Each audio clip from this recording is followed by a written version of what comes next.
Heureux ceux qui placent en toi leur appui. Ils trouvent dans leur cœur des chemins tout tracés.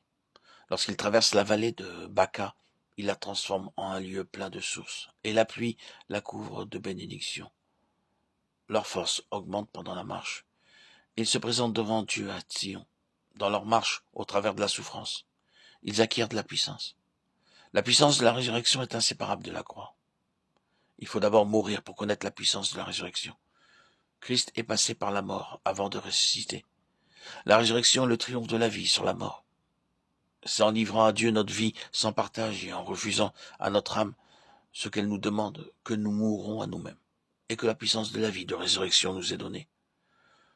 Nous sommes en droit de demander à Dieu de nous apprendre à nous approprier cette puissance pour les besoins de notre esprit, de notre âme et de notre corps, en vue du service, et non pas pour notre propre satisfaction.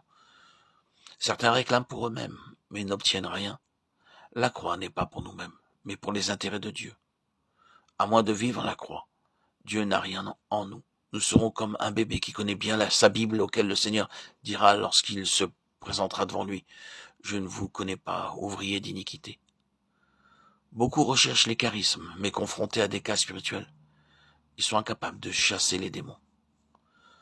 Ils traversent la vallée de Baca, ils la transforment en un lieu plein de sources, et la pluie la couvre de bénédictions. Leur force augmente pendant la marche, et ils se présentent devant Dieu à Sion. Cela signifie que ces vainqueurs persévèrent et se présentent devant Dieu à Sion. Où allons-nous entrer? À Sion ou sur la terre nouvelle? Passerons-nous par les portes de la ville ou non?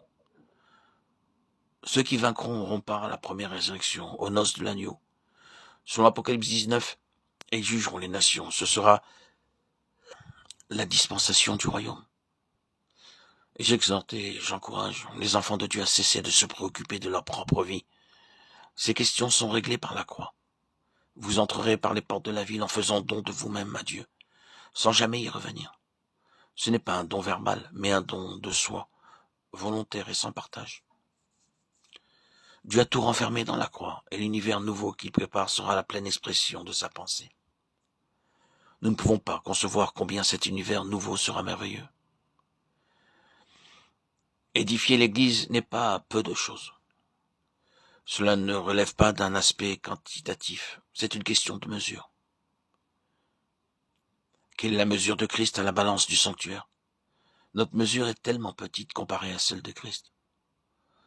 Paul dira, s'adressant aux Éphésiens chapitre 4, verset 1, « Je vous exhorte donc, moi le prisonnier dans le Seigneur, à marcher d'une manière digne de la vocation qui vous a été adressée. » Cette vocation est un appel céleste.